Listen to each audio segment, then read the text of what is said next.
I'm Lars. Welcome back to the C# workshop. These next two videos are going to cover conditionals, concentrating on Boolean logic. Boolean logic is the basis for all conditionals, and applications need Boolean logic to answer specific predefined questions. So like when you go and you order car insurance, right, online, they're going to say, what's the make of your car? And you're going to go this path or that path or whatever it is that you put in.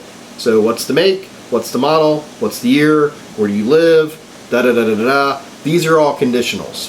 So if you really want to get into that and you want to know the next part of C#'s programming language, let's get to it. Just like the last video, this video will get you the information that is needed to learn C#.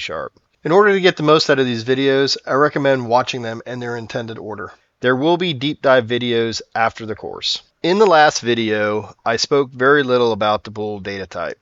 One thing that I said was Booleans are the most important part of programming. Without them, our applications have no way to determine if we turn left or right at the fork in the road. In order to show this in C#, it's quite simple. You just need to declare a data type of bool, and I'm going to name mine B, and you just need to set that equal to true or false. We're going to select true. Now I want to dump these into the debugger so I don't have to keep on popping back and forth through the output window. So we're going to put a little dash across like this, and this here will let us be able to see our variables quicker inside of the output. Then we're going to say debug right line, and we're going to put initial value, and we're going to add B to that. And I'm going to put another one of these at the bottom of that so we can see it. And then we're going to execute the program. So as you can see, initial value of true came out. It's standing out pretty good in the output window. So now, just because you initially set this variable, you can change it. That's why they're called variables, because they can change during coding. So let's make this equal to false. And we're just going to copy the debug stuff, but we're going to put this in here and say second value. There we go. Now we'll run it. And you'll see the initial value is true, and then we switched it to false, and the second value is false. And that looks pretty good. Something I'd like to introduce right now is one of the Boolean logical operators. There are 4 of them, but the only one I want to talk about is the negation operator, which is shown with an exclamation point. The negation operator can reverse a Boolean value.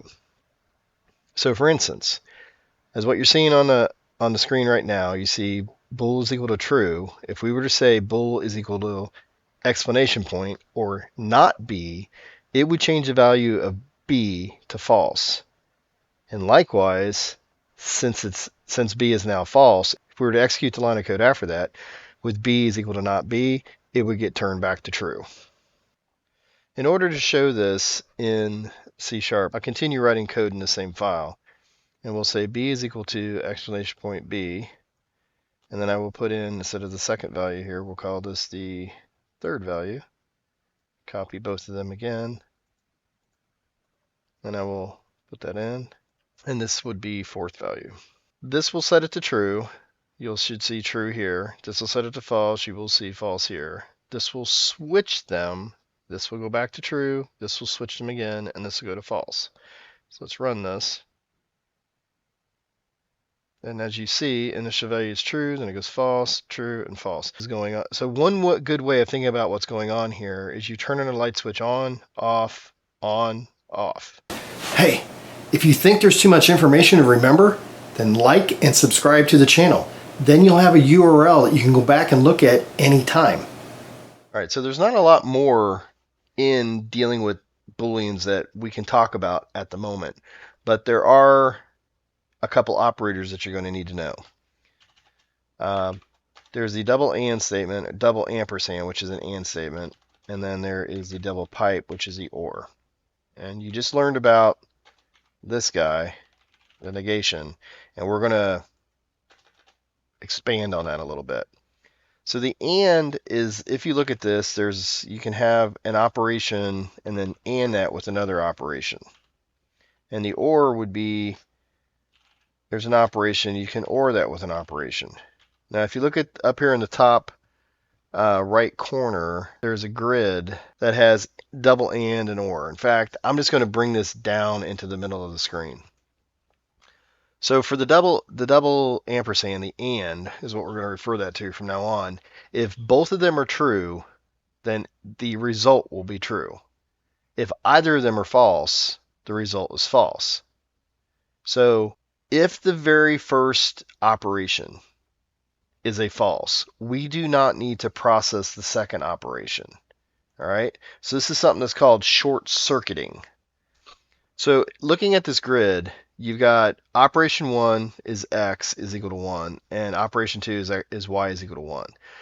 In order for that to have a result of true, both of those have to be true. That's why it's and, this and that. For the or, only one of them has to be true. All right. So if operation 1 is true or operation 2 is true, the values come out true. These things are called short circuits. All right. These are short circuit operators. Now the question is how does all this get used? Well, it's pretty simple. You need some sort of a variable first. So let's go take an int age. I'm going to set that age 14. And then you can create your Boolean. So let's just say teenager. And operation 1 will be age greater than or equal to 13. And operation 2 will be age less than or equal to 19. I typically don't write these like this. You're going to see this a lot in the world of coding. I flip these around. Sometimes people don't like it. Sometimes people see it and they go, oh wow, that looks just like math. And that's the reason I do it. It's because I have a degree in math. So you're going to see me writing these like this. So age is between 13 and 19. It's easier for me to see that, and it's a visual cue, which I live by. The second thing is, the second one I want to put in here is an adult. And that is somebody that is 21 or older. We can make these as complicated or uncomplicated as you want, but they all follow the same premises. So the last thing that we have here is somebody that I will call somebody that is undefined or unclassified. I'm going to say it's unclassified. And this is somebody that's age is between 0 and 12, equal to 12.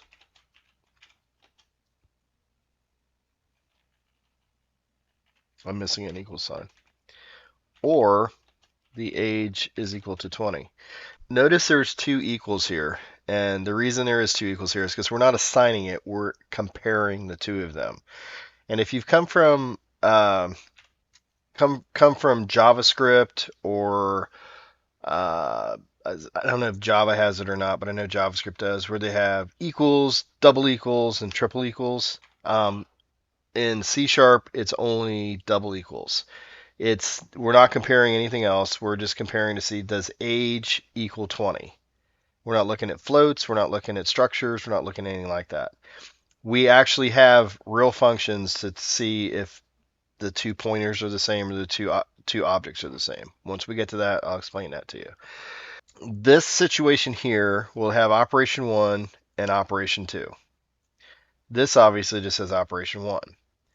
This situation has operation 1 and operation 2 for what's in the parentheses, and for the and statement, and then for the or statement, this whole thing is operation 1 and this is operation 2. Now you could also put parentheses around this if you want, just to make things clearer, but you don't have to because it's the only thing here. So keep that in mind. And these things can grow and grow and grow and grow. You can also do something like, bool. I want to know if they're a teenager, teen or adult. And you could say teenager or adult. All right. And then that will take this ORed with that. So these are things that you got to look at. Or you could say teenager or, oops, or you could say teenager or unclassified. And you could put unclassified here. And then that would take this ORed with all of this. All right, so you could think of these guys as like acronyms if you want. You know, what exactly do they mean? And that's one of the bigger problems that people have when they're working with Booleans, because someone has gone through and they've either written a program ahead of time, they've put all these things in, and they think that they're being really smart by dropping these things all the way down to something like this. But this actually causes more confusion, because when you come back or I come back or whoever comes back to edit this, that person's going to come in and they're going to do this. And they're just going to unwind this. This is what we call unwinding, to try to figure out what exactly are we looking at. Where's the problem? Where's the bug? All right. So, like I said, they can get pretty unwieldy. So be smart about how you're asking questions. Sometimes it's better to have a conditional that looks at this and then looks at this, not all the time looking at both of them. So talking about conditionals, the easiest way to understand conditionals is to use your everyday life. So imagine you're driving home every day, but not every day you need gas. If your gas gauge says you need gas, you stop, and when you're done, you continue on the path home. So to do this in C# is quite easy. The first thing we need to do is we need to put a debug statement in here, and we're going to say read line, write line, start traveling home. And we're going to need a variable, and it's going to be a float because I don't know any gas tanks that are integer based. We're going to call it gas gauge, and we're going to call it 0.25, and this is the equivalent of a quarter tank. Just a rule. It's a rule I have when I'm driving. If my gas tank says is less than or equal to a quarter of a tank, I need to stop and get gas. So that's going to be what our conditional is. So if gas gauge is less than or equal to 0.25 F, we're going to stop for gas.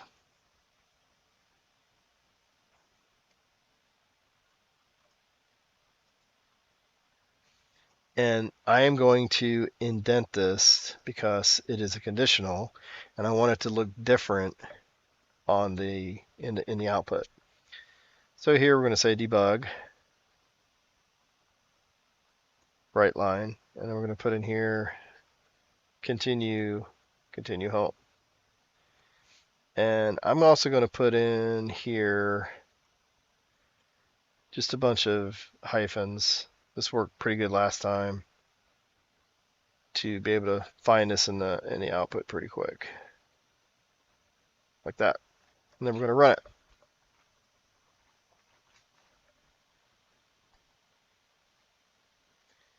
And when we run, we see start traveling home, stop for gas, and then continue home.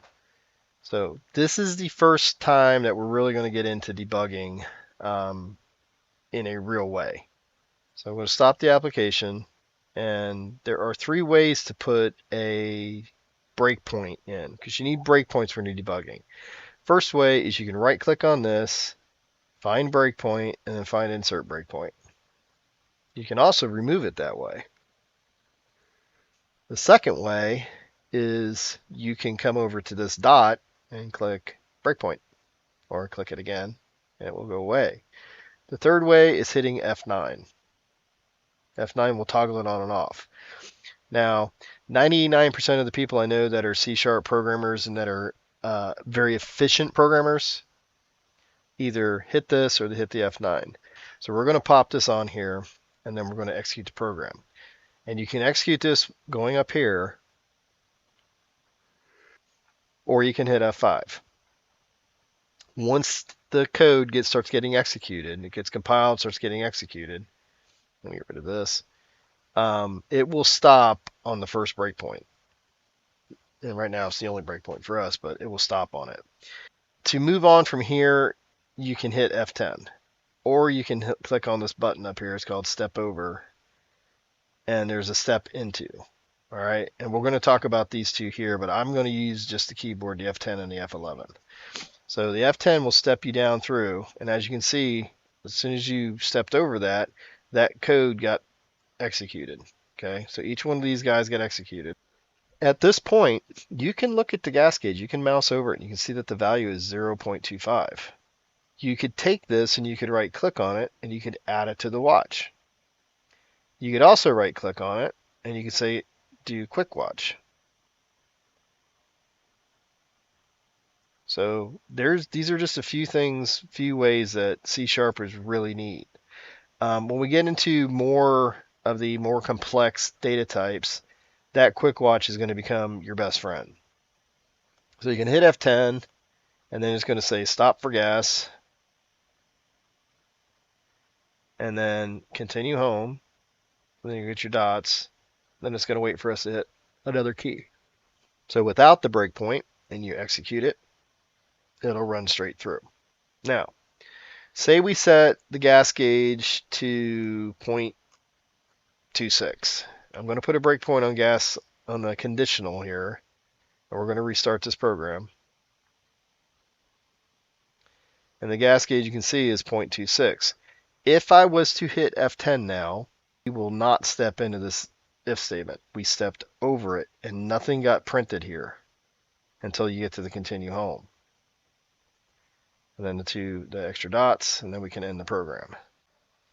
So there's one thing that I really want to talk about, because anyone that is an existing programmer, maybe you've been doing a little bit of studying on C# on your own, and you're looking at this if statement. That what I want to talk about is why do I have curly brackets? According to the rules of conditionals for C#, you only need curly brackets if you have more than one line. All right, and you'll see a lot of people will do this. So I want to show you all these different options that you have, and then I'm going to tell you why I don't recommend any of them. Well, I only recommend one. So first off, you can have this option right here, and this will work. You don't need an else in there. The second option that you have is this. You put those on the same line, and that'll work. And the third option you have is you could do this. Or actually, it's the fourth option. Out of all of these here, I find that this is the easiest to read. It's also the safest to code with. Say I want to add another debug write line statement in. Okay, I come to the end of this line, I hit enter, and I start typing. Pick up snack. I don't know. Now, if I was to take this line and come to here and hit enter and copy and paste, and I did the same thing here and threw that on the end, and I just hit enter and did that. And yes, I understand that, well, someone ought to know about this and they ought to be able to put this in here. And that's fair. But there's a programming language that's came out that's called Python, and there are other languages like Python that are tab based. They don't have curly brackets or the begin word or anything like that. And you're going to find someone that's going to put that in. And then they're going to come and ask you, why is this always being shown? Because in their world, this here would work just fine. In this world, and yes, I have seen code like this, where I've had to go and help people debug it, and I have seen code like this, because they didn't have proper training, or they haven't worked in a big group of people before on a team that had standards. And this is one of my standards, that for an if statement, you need to put curly brackets after it. And the next topic we're talking about is an else statement. And yes, you need to put curly brackets after it. This is cleaner code. It looks better. It doesn't allow for anything that you just saw happen here. So I'm going to run these, and you're going to see what kind of information you're going to get. And I'm going to put a 2 in front of these. I'm going to put a 3 in front of these. I'm going to put a 4 here, and then we'll run. I won't put anything in front of this one here. I'll just put a 1 in front of this like that. And we're just going to run it.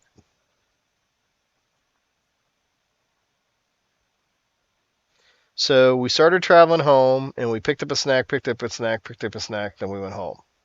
We never got gas, never stopped for gas. We just drove by the gas station and stuck our hand out and started pulling the snacks in. So this can very easily be a problem. The second thing is if you switch this back to 0.25 and restart the program, it looks like it worked just fine, which is even worse. Okay, so do me a favor. You can do whatever you want, and it does not make your code any slower. It just makes it more readable. Okay, it's sort of like putting paragraphs in your code. It just takes care of so many problems. For the next conditional topic, we're going to start talking about else statements. And we're going to go back to driving home. So you're driving home and your gas kid says you need gas. There are 2 gas stations. And if gas station A has the best price, you stop at gas station A. Else, you stop at gas station B. Either way, you're going to go home at the same point. And this is something that a lot of people don't talk about in coding. You can use factorials to determine how many possible combinations there are and how many if statements that you're going to need. Right now we're only working with an if and an else because there's only 2 gas stations. So as you can see from the yellow markings here, if A is the lowest price, then B can't be it. But if A is not the lowest price, B is it. We're going to continue on with the same application we've been working on. Gas gauge still says we have a quarter tank, and we know that. So here we go again. We're starting to travel home, and the gas station says the gas gauge is less than a quarter tank. So we're definitely going to get gas. So we need a couple more variables in here, and they're going to both be floats, and we're going to have gas station A price, and I don't know what that's going to be. Going to make this simple. It's going to be $3 a gallon floating, and the other one is gas station B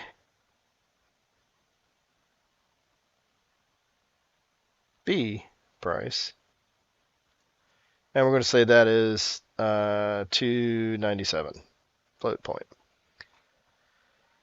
So as we're going down the road, start driving home, gas gauge says, hey, you need gas, and we're definitely stopping for gas someplace, but we don't know where.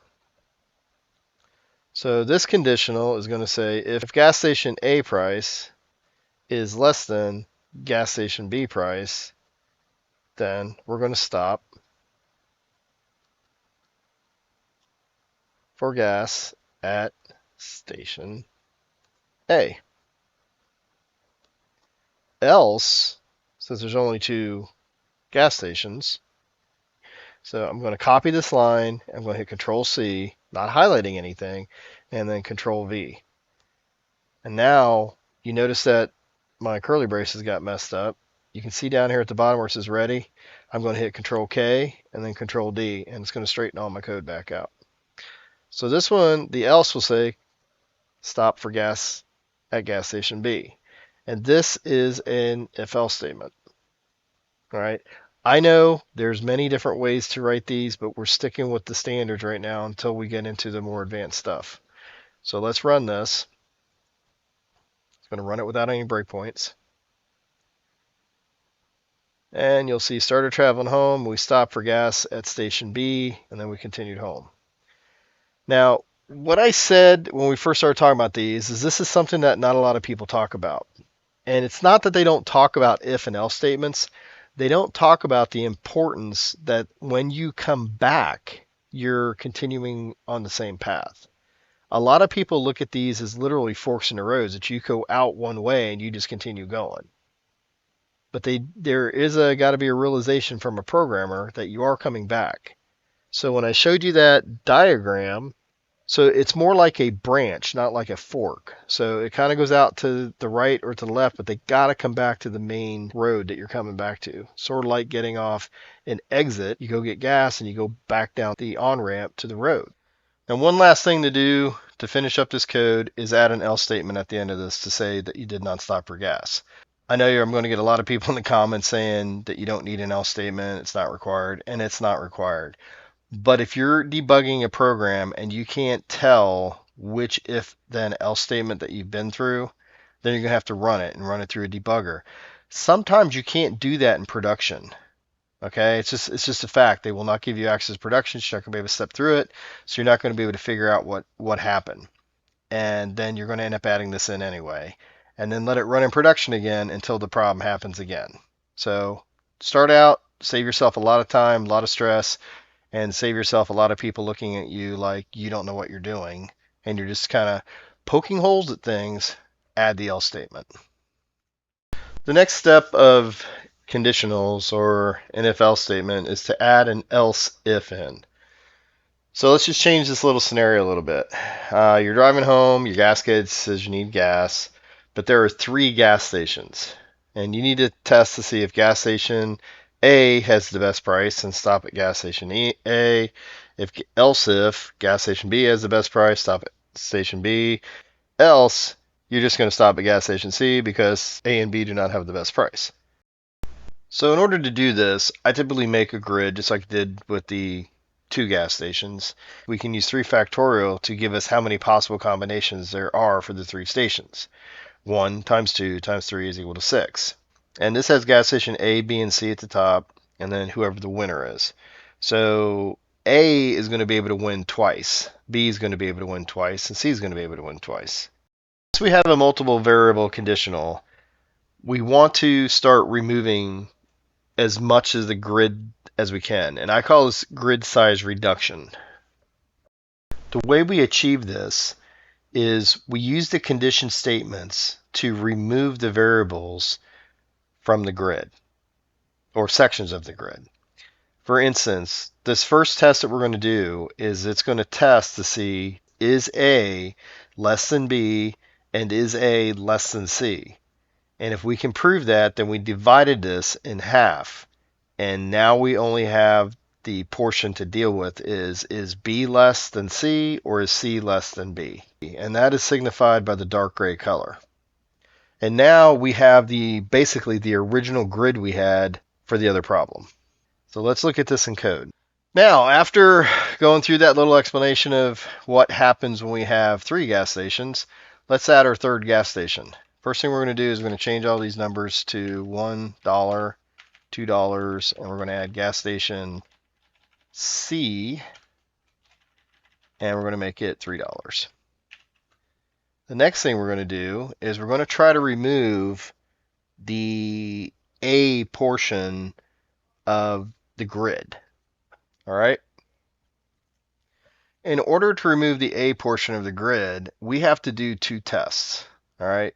This is not going to be sufficient to say that if A is less than B, that you're going to stop at gas station A. So the inside of this if statement is going to have to be expanded.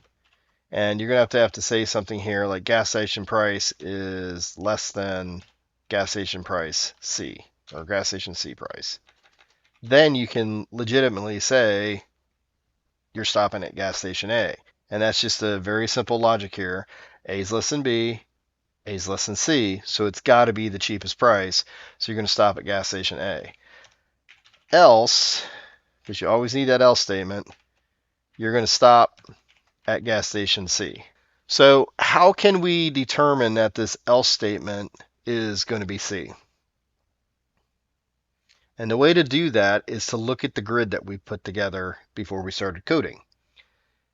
And if you look at the top 2 lines, 1 and 2, they're going to say gas station A is less than B. All right, you've already passed that test. So if gas station A is less than B, the only other option you have is going to be either A or C. If A is less than C, it'll be A. If A is not less than C, then that means C is less than A. And you've already determined that gas price A is less than B.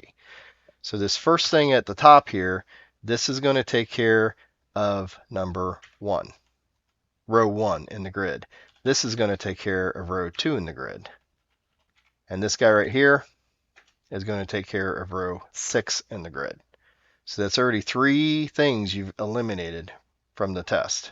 Now, let's run these. If I put this as row 1, which is how it's set up right now, you're going to see we're going to step into here. Because A is 1 and B is 2. Here's something really neat about Visual Studio. If you go down here and you add these, you can add each one of these guys to the watch, even though you know what their values are. You can put them in like that. You can also select all of this and add that to the watch.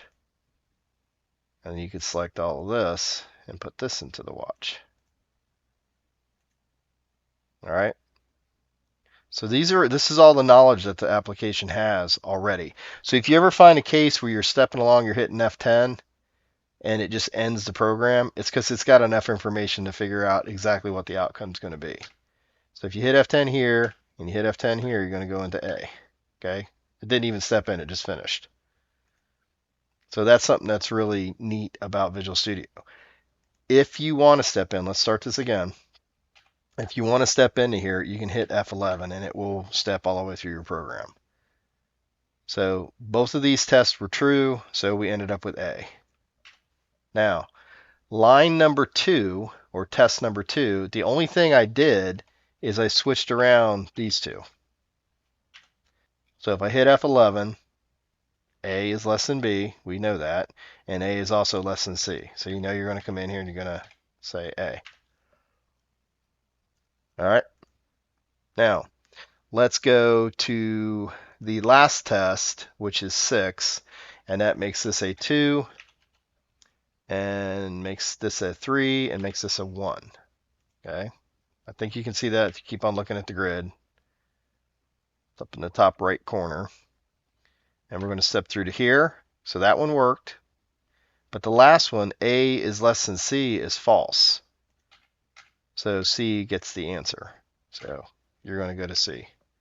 And you do this in your brain without even thinking about it, because you're just looking at this saying 1 is less than, you already know from all the years that you've been alive and all the years that you started learning how to count, you know that 1 is less than 2 and 2 is less than 3 just by looking at them. You don't even have to do any processing. 1's the smallest. Right off top, 3 is the biggest. But you have to have this logic in here to make the computer figure that out. Like I said in the beginning of the video, there comes a point where you start learning or start thinking about how humans think. And this is where it starts. You have to run these processes through yourself. Okay, now that we've gone through that, we're going to move to the next grid that has everything in gray is what we just processed. That's all this part here, the light gray. The dark gray are the duplicates. All right. So if you look at line 3, it has B as the winner, and so does line 4, has B as the winner. Line 5 has C as the winner, and so does line 6 have C as the winner. So you can remove either one of those lines. You can either remove 3 or 4 or 5 or 6. I typically go back and I'll say, let me remove the ones that are farther apart. So 1 and 3s I'm going to remove. So if there's a 1 and a 3 in a line, I'm just going to get rid of it. Now what we're looking at is the original grid that we had in the beginning, except for instead of being A and B, it's B and C. So that solution becomes pretty easy. You're going to ask here if gas station price B is less than gas station price C, and if it is, the answer is going to be B. Else, the answer is going to be station C. And this here is the original problem that we had, except for there's an else sitting in front of this. And this was A and this was B. Okay? So that's how I put together conditionals. And this is why my conditionals always work. So if you look at this test here, this is going to be for 3 and 4. And this one here will be for number 5, because this one already took care of number 6. So if you look at these, you should be able to go and say line 1, 2, 3, 4, 5, and 6. And now you know you've covered all your bases. Now I know there's a couple people out there that are watching this video and they're thinking, well, what about these guys? What happened to the AND operations, and why can't we do something like that here? And if you're not seeing that, well, that's okay. But you can do this here, and it will actually make this code even easier to read. So the first thing you need to do is just get rid of all this, and you put your little ampersand in. So now this statement now says if gas station A price is less than gas station B price and A price is less than C price. So we took care of the first two parts of the box. And at this point, we don't need this anymore because that's not the else anymore. Okay? This we're going to move down here as a 6. And we're going to get rid of these guys. We're going to correct the code. Control KD. This takes care of lines 1 and 2 of the chart. This takes care of lines 3 and 4.